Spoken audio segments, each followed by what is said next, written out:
क्यों ना कहूं, जिसने सदियों से मेरा बोझ उठा रखा है। मेरे रहबर कश्मीर और जान नसारो, अस्सलाम वालेकुम। मैं आप सबका दिल की यथाग्रहियों से शुक्रिया अदा करता हूं कि आपने अपना कीमती वक्त निकालकर आज शुदा कॉन्फ्रेंस में शामिल हुए।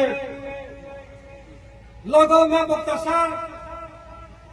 मुख्तसर सा वाक़या बयान करूंगा जो हमने कनाडा से लेकर मुजफ्फराबाद तक देखा।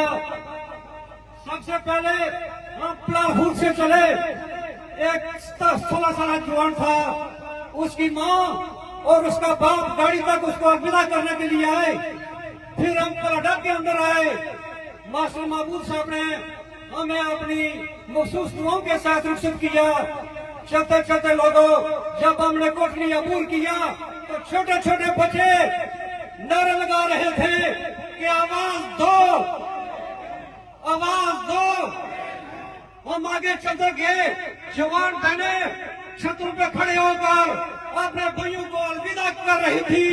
रास्ते में आगे और चलते गए तो बूढ़ी माए हाथ उठाए रोडों पे खड़ी थी कि अल्लाह आपको फतह अता फरमाए।